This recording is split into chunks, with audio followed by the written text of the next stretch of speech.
Assalamualaikum warahmatullahi wabarakatuh. Sebelumnya, kelompok satu akan mempresentasikan hasil diskusi dari makalah yang dibuat, yaitu mengenai media dalam klasikal. Next. Nah, di sini kami akan yang pertama ini di sifat ada diri seni lengkap.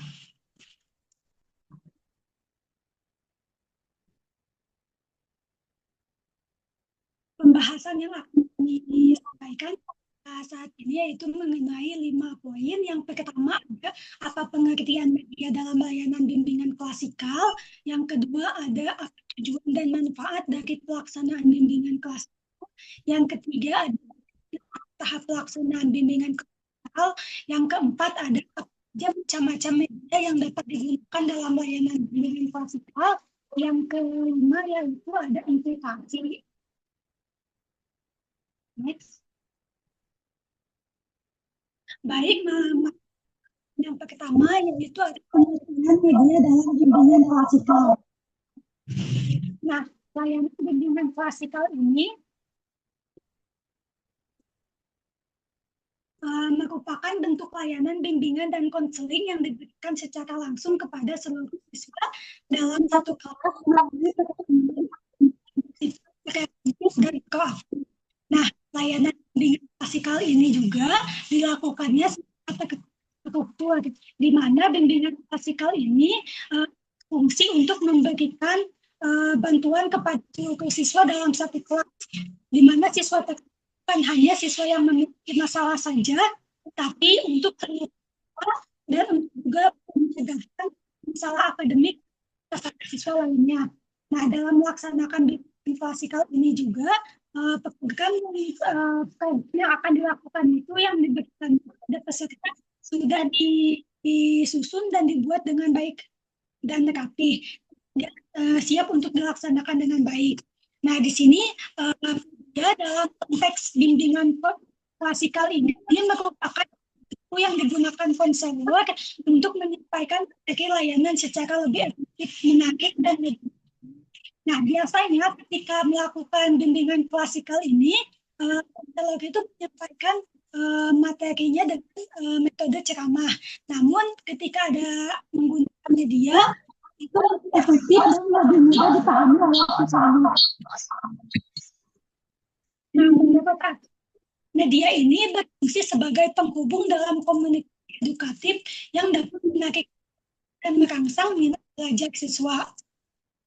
Nah, dalam klasikal itu dia sangat penting, di mana hal itu untuk menarik minat siswa, untuk memfasilitasi pemahaman materi, dan juga untuk meningkatkan efektivitas interaksi antara konselor dan siswa tersebut. Nah, tanpa adanya ini layanan klasikal itu ketika dilakukan cenderung membosankan dan kurang optimal. Oleh karena itu, seorang konselor harus bisa berinovatif dan selektif dalam memilih media agar sesuai dengan kebutuhan dan karakter siswa tersebut. Baik, selanjutnya akan disampaikan oleh rekan saya.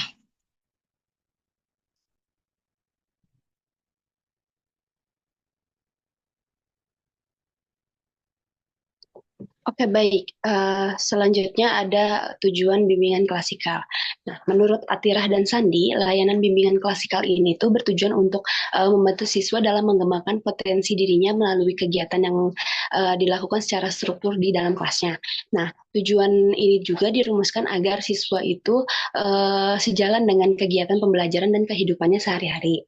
Nah, tujuan tersebut itu meliputi yang pertama, mendorong perkembangan dan penyesuaian diri, di mana membantu siswa agar mampu menyesuaikan diri dengan lingkungan sekolah maupun sosial, serta mendukung pengembangan pribadi dan sosial yang sehat. Nah, yang kedua itu meningkatkan kemandirian dan makna hidup. Itu mendorong siswa untuk menjadi pribadi yang lebih mandiri, bertanggung jawab, serta memiliki tujuan hidup yang jelas dan bermakna. Yang ketiga itu ada mengatasi kebiasaan buruk dalam belajar. itu membantu siswa dalam mengenali dan mengubah kebiasaan buruk selama proses pembelajaran seperti menunda tugas, tidak fokus, dan kurang motivasi. Nah, yang keempat itu mengatasi permasalahan akademik dan kesulitan perencanaan karir. Ini memberikan dukungan kepada siswa yang mengalami hambatan belajar agar mengatasinya agar dapat mengatasinya dan mencapai prestasi yang optimal. Nah, serta menuntun siswa dalam merencanakan karir atau studi lanjut yang sesuai dengan potensi, minat, dan kondisinya. Nah, selain itu, bimbingan konseling juga tidak hanya berperan dalam penyampaian bimbingannya di kelas, tapi juga memiliki beberapa fungsi penting. Yang pertama itu ada fungsi sosial dan interaksi di awal, di mana sebagai sarana memperkenalkan dan membangun interaksi antara konselor dan siswa sehingga terciptanya komunikasi yang nyaman dan terbuka. Yang kedua itu ada fungsi emosional dan rasional, di mana membangun kedekatan emosional yang lebih positif antara konselor dan siswa yang menjadi dasar hubungan yang bersifat membimbing dan mendidik. Yang ketiga itu ada fungsi keteladanan, di mana konselor ini menjadi figur teladan bagi siswa dalam bersikap dan berperilaku yang bisa berdampak pada perubahan positif dalam diri siswa. Yang keempat itu ada fungsi diagnostik dan observasi, di mana memberikan kesempatan kepada konselor untuk mengamati kondisi siswa secara langsung melalui interaksi di kelas, wawancara ringan, atau pengamatan suasana belajar. Dan yang terakhir itu ada fungsi pencegahan dan pengembangan, di mana ini tuh membantu siswa dalam memahami dan mengelola pikiran, perasaan, dan serta perilaku yang mencegah timbulnya masalah yang lebih serius dan mendukung perkembangan diri. Selanjutnya akan dijelaskan oleh teman saya.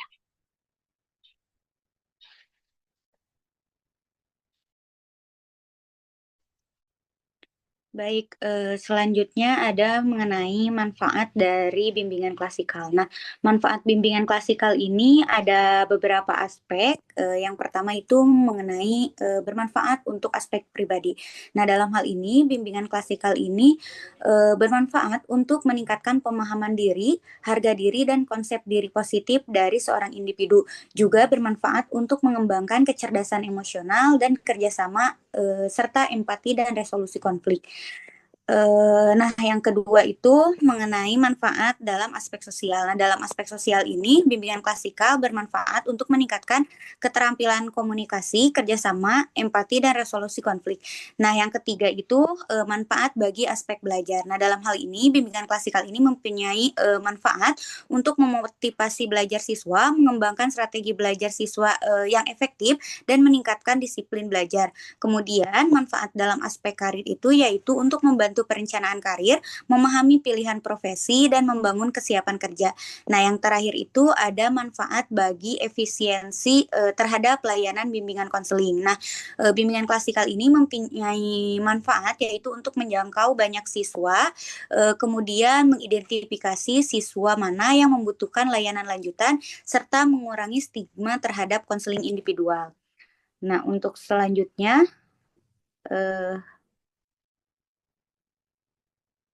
akan dijelaskan oleh rekan saya. Baik, yang selanjutnya yaitu mengenai tahap pelaksanaan bimbingan klasikal. Nah, Harumbina dan kawan-kawan menjelaskan bahwa secara umum terdapat 3 tahapan dalam pelaksanaan bimbingan layanan klasikal itu sendiri. Yang mana yang pertama yaitu ada tahap pembukaan. Nah, pada tahap pembukaan ini, kita sebagai konselor haruslah terlebih dahulu memberikan salam berupa pembuka, lalu melakukan absensi, dan mengajak siswa untuk melakukan pembacaan doa. Nah, dalam tahap pembukaan ini sendiri terdapat hal yang harus diperhatikan, di mana keterampilan konselor dalam membangun suasana yang kondusif serta nyaman itu akan sangat berpengaruh terhadap partisipasi aktif siswa dalam kegiatan bimbingan klasikal ini sendiri. Nah, dan tahap yang kedua yaitu ada tahap inti kegiatan. Nah, penyampaian materi dalam tahap ini dapat dilaksanakan dengan menggunakan beberapa metode yang menarik, seperti contohnya yaitu ada yang pertama dengan menggunakan counseling art. yang mana ini merupakan salah satu media yang dapat digunakan untuk mengetahui motivasi dari siswa itu sendiri. Nah, metode konseling art ini dapat dilaksanakan dengan cara menyiapkan suatu media gambar dan dibagikan kepada seluruh siswa. Lalu selanjutnya siswa itu diintervensi untuk membuat suatu gambar bebas sekreatif mungkin, dan untuk tindakan selanjutnya gambar tersebut dapat dianalisis untuk mengetahui motivasi siswa terhadap keinginannya ataupun kondisinya saat itu. Nah, yang kedua yaitu ada modeling. Nah, modeling ini sendiri merupakan suatu proses pembelajaran yang dapat dilaksanakan dengan cara mengamati, meniru, serta memodifikasi perilaku, yang mana dapat dilakukan dengan menggunakan model hidup ataupun model simbolik, yang mana model hidup dalam pelaksanaan bimbingan klasikal sendiri dapat dilaksanakan oleh kita sebagai konselor ataupun ahli lain yang berkaitan dengan tema yang telah kita angkat. Nah, adapun model simbolik dalam bimbingan klasikal yang dapat kita gunakan salah satunya adalah dengan cara menggunakan suatu media, baik itu berupa media audio ataupun audio visual, contohnya dengan menampilkan suatu film untuk lebih meningkatkan motivasi serta keinginan siswa dalam menjalankan proses pembelajaran. Dan yang ketiga yaitu ada dengan menggunakan metode ataupun model pesawat impian. Nah, ini merupakan salah satu media yang dapat digunakan untuk meningkatkan semangat siswa dalam mencapai cita-citanya, yang mana metode ini dapat dilaksanakan dengan cara meminta setiap siswa untuk menulis cita-citanya melalui suatu kertas yang telah dibagikan, dan kemudian menjadikan kertas tersebut suatu pesawat mainan dan memintanya untuk menerbangkannya secara bersama-sama. Dan selanjutnya nanti setiap siswa diminta untuk mengambil salah satu pesawat mainan tersebut dan memberikan motivasi untuk selanjutnya dikembalikan kepada pemilik dari pesawat kertas tersebut. Nah, dan yang tahap terakhir yaitu ada tahap penutup, yang mana dalam tahap penutup ini konselor melakukan evaluasi terhadap materi yang telah diberikan serta mengklarifikasi terkait pemahaman setiap siswa terhadap materi yang telah disampaikan, serta merumuskan apakah perlu atau tidaknya dilakukan tindakan lanjutan untuk lebih memperkuat materi yang telah disampaikan. Tidak hanya itu, dalam tahap penutup sendiri, konselor dapat memberikan kesimpulan terhadap setiap pelaksanaan bimbingan klasikal serta memberikan motivasi untuk seluruh siswa. Nah, mungkin selanjutnya akan diteruskan oleh rekan saya.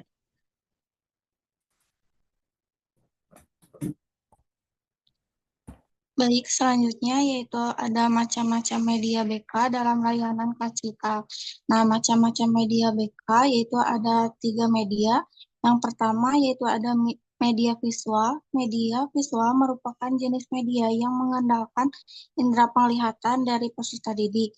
Dengan media ini, pengalaman belajar peserta didik sangat tergantung pada kemampuan penglihatannya. Nah, jenis media visual antara lain seperti media cetak, modul, buku, jurnal, dan poster. Yang kedua yaitu ada media audio. Media audio merupakan jenis media yang digunakan pada proses layanan dan hanya melibatkan indera pendengaran peserta didik. Pesan dan informasi yang diterima berupa pesan verbal seperti bahasa lisan, kata-kata, dan sebagainya. Sedangkan pesanan verbal ialah dalam bentuk bunyi-bunyian seperti suara musik dan yang terakhir yaitu ada media audiovisual. Media audiovisual merupakan media yang digunakan dalam kegiatan pembelajaran yang melibatkan pendengaran dan penglihatan sekaligus pada suatu kegiatan atau proses. Nah, pesan dan informasi yang disalurkan melalui media ini berupa pesan verbal dan non-verbal yang mengandalkan penglihatan maupun pendengaran, contohnya seperti film, video, program TV, dan lain-lainnya. Next, selanjutnya.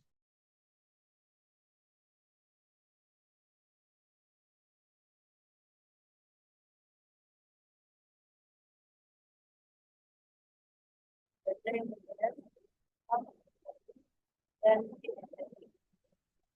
seperti video, edukatif, digital, dan latar sudah penggunaan interaktif yang memungkinkan konselor menjangkau seluruh tipe belajar siswa dalam satu kelas. Lalu yang kedua yaitu ada media sebagai sarana penguatan materi dan nilai melalui media visual seperti infografis, konsep, dan animasi. Konselor dapat memperkuat materi yang bersifat nilai seperti pentingnya empati, tanggung jawab, dan sopan santun. Media ini membantu siswa menginternalisasi nilai-nilai tersebut dengan lebih cepat karena disajikan dalam bentuk yang lebih konkret dan menarik dibandingkan hanya dengan. Lalu yang ketiga yaitu media untuk membangun kemandirian siswa yang dimana penggunaan media berbasis proyek seperti membuat poster tentang cita-cita atau video pendek tentang permasalahan sosial dapat melatih kemandirian, kreativitas, dan keterampilan berpikir kritis siswa. Media tidak lagi hanya disajikan menjadi bagian dari aktivitas aktif yang melibatkan siswa dalam proses layanan saja. Baik, selanjutnya akan dijelaskan oleh saya.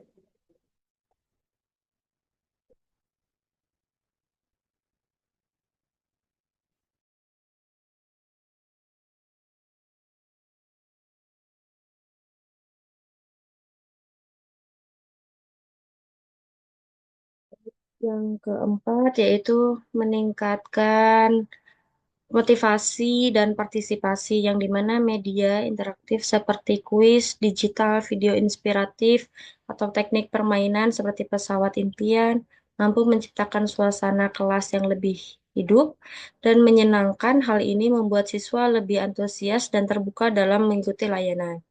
Lalu yang kelima, mempermudah evaluasi hasil layanan dengan media digital seperti Google Form atau portofolio online. Konselor dapat mengevaluasi pemahaman siswa, mengidentifikasi perubahan sikap, serta merancang tindak lanjut yang lebih tepat dan efisien. Lalu media bukan hanya pelengkap tetapi bagian esensial dari strategi layanan klasikal. Dengan pemanfaatan yang tepat dan bervariasi, media dapat menjadikan layanan lebih bermakna dan berdampak langsung pada perkembangan pribadi, sosial, akademik, dan karir pada peserta didik.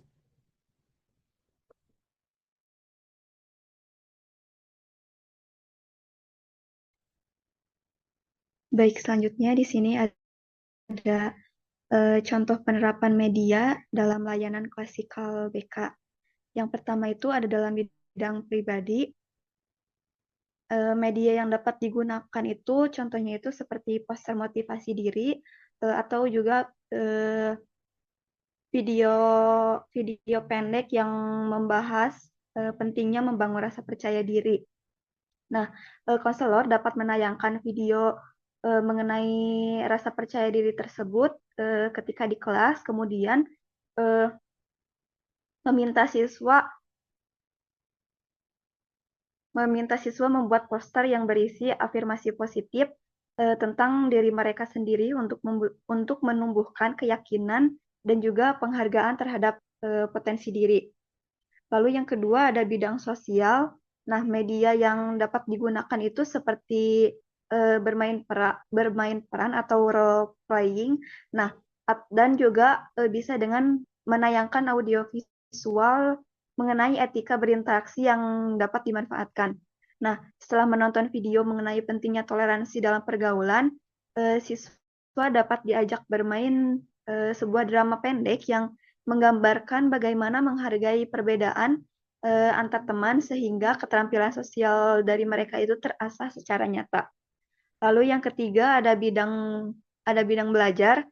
Nah, media yang dapat digunakan itu seperti infografis mengenai teknik belajar efektif serta kuis interaktif yang berbasis online bisa diterapkan. Nah, konselor bisa membagikan informasi mengenai manajemen waktu belajar, lalu bisa melanjutkannya dengan kuis cepat untuk mengetahui sejauh mana siswa memahami strategi belajar yang telah disampaikan. Lalu yang keempat ada bidang karir. Contohnya itu bisa dengan film dokumenter mengenai berbagai profesi dan simulasi pemilihan karir yang mungkin menjadi pilihan media yang tepat. Nah, kegiatan dapat diawali dengan menonton dokumenter tentang perjalanan karir dari berbagai tokoh inspiratif. Kemudian siswa diminta untuk menulis esai singkat mengenai cita-cita mereka dan juga langkah yang konkret yang harus diambil untuk mencapai hal tersebut. Lalu yang kelima ada bidang keluarga. Nah, ini itu bisa dengan menggunakan video tentang pentingnya komunikasi keluarga dan juga bisa dengan menggunakan leaflet yang berisi tips membangun hubungan yang harmonis dan bermanfaat. Nah, setelah menonton video, siswa dapat diajak membuat surat pendek kepada salah satu anggota keluarga yang berisi ungkapan rasa syukur dan juga kasih sayangnya. Nah, ini itu untuk menumbuhkan ikatan emosional dalam keluarga. Lalu yang terakhir ada bidang agama. Nah, media yang bisa digunakan itu dapat berupa video edukatif mengenai nilai-nilai keagamaan atau juga bisa dengan poster mengenai moral universal yang sangat efektif digunakan. Nah, konselor dapat memutar video yang membahas mengenai pentingnya toleransi antar umat beragama. Lalu siswa bisa juga diminta untuk membuat poster yang berisi nilai-nilai kebaikan yang berlaku untuk semua agama. Nah, dengan menerapkan media yang beragam dan juga sesuai dengan bidang-bidang layanannya, layanan klasikal akan menjadi lebih interaktif, menarik, dan juga memberikan dampak yang positif yang nyata dalam perkembangan peserta didik. Mungkin cukup sekian bahasan yang dapat kelompok kami sampaikan. Kurang lebihnya mohon maaf. Saya mewakili teman-teman menutup sesi presentasi pada kali ini. Wabillahi taufiq wal hidayah. Wassalamualaikum warahmatullahi wabarakatuh.